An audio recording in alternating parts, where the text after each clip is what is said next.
সবাই কেমন আছেন? আশা করি ভালো আছেন। আজকে বানাবো রুটি, আর সেটা ফ্রোজেন করে রাখবো। তো সহজ উপায়ে কিভাবে রুটি ফ্রিজে ফ্রোজেন করে রাখবেন সেজন্য আজকে ভিডিও। তো চলুন শুরু করি। একপাশে আমি পানি গরম হওয়ার জন্য রেখে দিয়েছি, আর এখন আটাগুলো নিয়ে নেব বলের মধ্যে। আপনি যতটুকু পরিমাণ বানাতে চান সেই পরিমাণের আটা আপনি নিয়ে নেবেন। আমি অনেকগুলো রুটি বানাবো, সেজন্য অনেকগুলো আটা নিয়ে নিব। এই তো আটা নেওয়া শেষ। এখন পরিমাণ মতো আটাতে লবণ দিয়ে নিব। এতগুলো আটায় এই পরিমাণ লবণ লাগবে।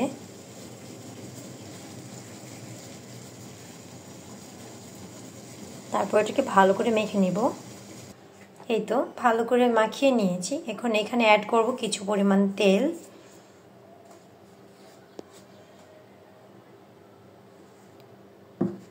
এই পর্যায়ে তেলটাকে ভালো করে আটার সাথে মেখে নিব।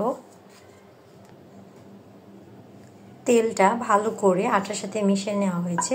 এই পর্যায়ে আমি গরম পানিটা দিয়ে দিব। গরম পানিতেও আমি কিন্তু কিছু পরিমাণ তেল দিয়ে নিয়েছি।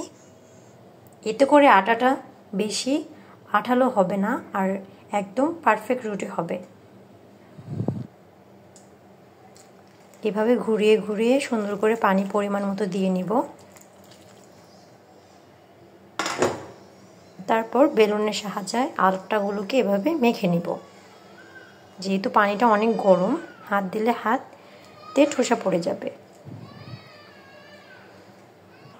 এই তো আটাগুলো আমি সুন্দর করে হাতের সাহায্যে মতে নিয়েছি।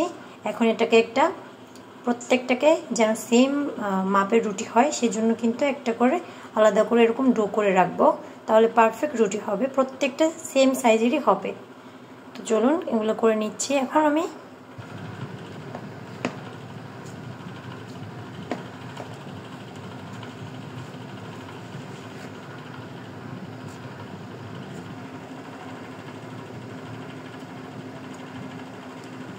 প্রতিটা রুটির যেন সেম সাইজ হয়, সেজন্য কিন্তু আপনারা এরকম করে নিতে পারেন। প্রত্যেকটার মাপ যদি একই রকম হয়, প্রত্যেকটা রুটি কিন্তু একই রকম দেখতে হবে।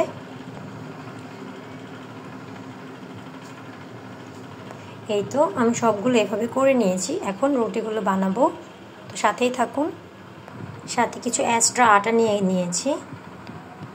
আজকে রুটিটা কিন্তু আমি চপিং বোর্ডের ওপর বানাবো। এটা হচ্ছে একটা কাঠের চপিং বোর্ড। এটাতে রুটি বানালে রুটিটা লেগে যায় না, আর পারফেক্ট রুটি হয়। আপনারাও কিন্তু বাসায় ট্রাই করে দেখতে পারেন। তো চলুন রুটি বানানো শুরু করা যাক। প্রথমে আটাটাকে আমি এরকম করে ডলে ডলে নিব।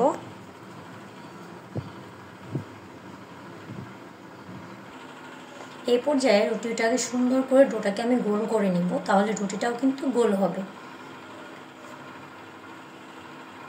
কিছু এক্সট্রা আটা এখানে অ্যাড করে নিব, যেন রুটিটা লেগে না যায়। এমনিতেও লাগবে না, তারপর রুটিটা পারফেক্টভাবে ঘুরে যেন, সেজন্য দিয়ে নিলাম। একটা এক্সট্রা আটা ইউজ করলে রুটিটা সুন্দর করে এভাবে ঘুরতে থাকবে। এই তো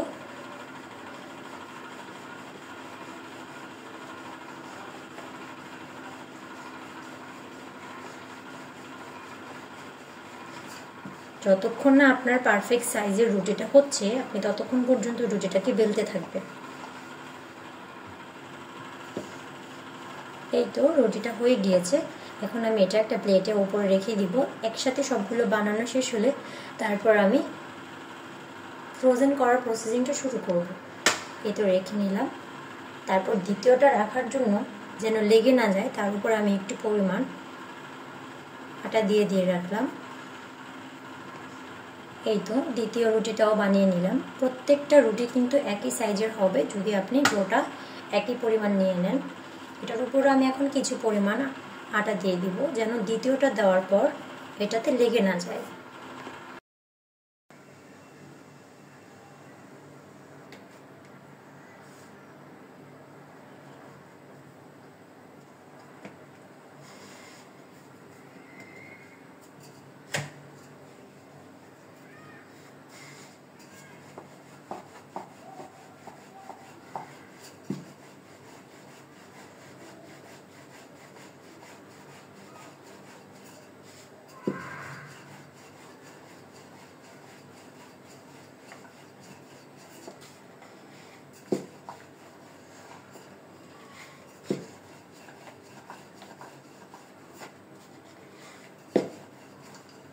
এই তো আরও একটি রুটি বানিয়ে নিলাম, সুন্দর একদম পারফেক্ট গোল আর একদম পারফেক্ট সাইজের হয়েছে।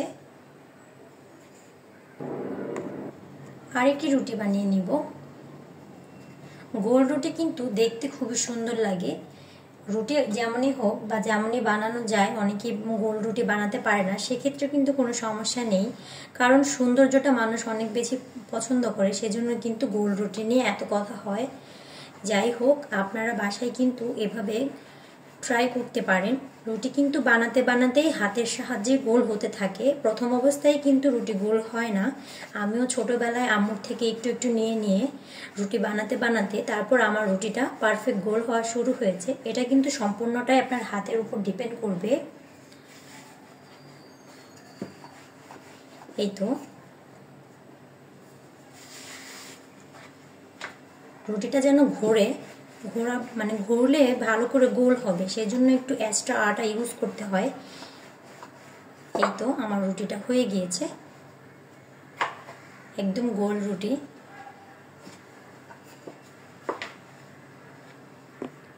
এই তো আমার সবগুলো রুটি বানানো শেষ। আমি এখানে সবগুলো রুটি বানিয়ে নিয়েছি। এখানে অনেকগুলো রুটি হয়েছে।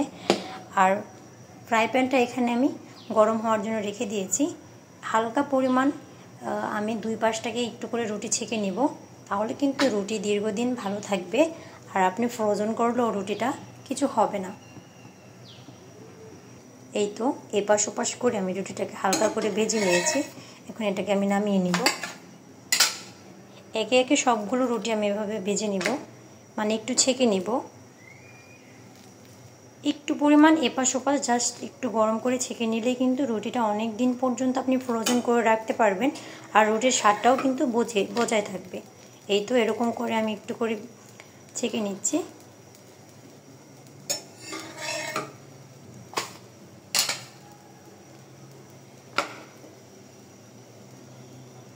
প্রতিটা রুটির নিচে একটু করে আটা দিয়ে রেখেছিলাম, এর জন্য কিন্তু একটার সাথে একটা লেগে যায়নি।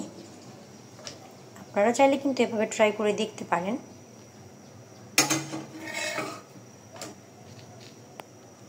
একটু করে ছেঁকে নিব জাস্ট।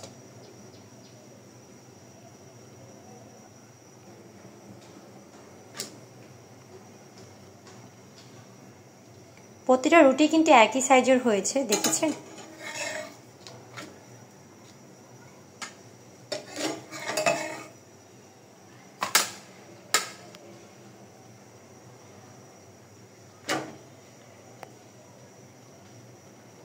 এই তো আমি সবগুলো রুটি সুন্দর করে ছেঁকে নিয়েছি। এরপর রুটিগুলো ফ্রোজেন করে নেব। তার আগে রুটিগুলোকে একটু ঠান্ডা হওয়ার জন্য 5 মিনিট রেখে দিব। এই তো রুটিগুলো সুন্দরভাবে পারফেক্টভাবে ঠান্ডা হয়ে গিয়েছে। এখন রুটিগুলোকে ফ্রোজেন করে নেব।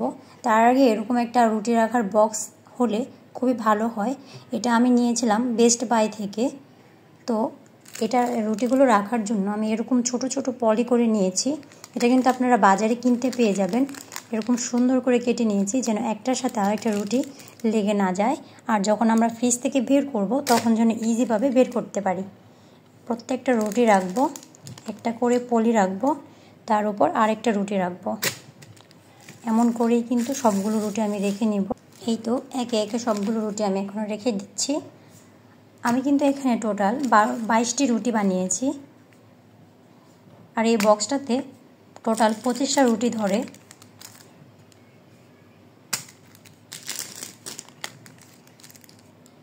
পলিগুলো দেওয়ার সাহায্য হবে আপনার একটা রুটির সাথে আরেকটা রুটি লেগে যাবে না।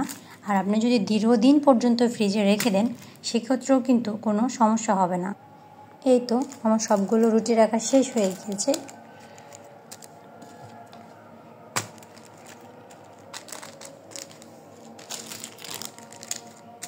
এখন ঢাকনা দিয়ে ঢেকে ফ্রিজে রেখে দিব। প্রতিদিন আর রুটি বানানোর ঝামেলা করতে হবে না। এখন যখন ইচ্ছে হবে তখনই ফ্রিজ থেকে বের করে রুটি খেতে পারবেন। চলুন রুটিটা ফ্রিজে রেখে আসি।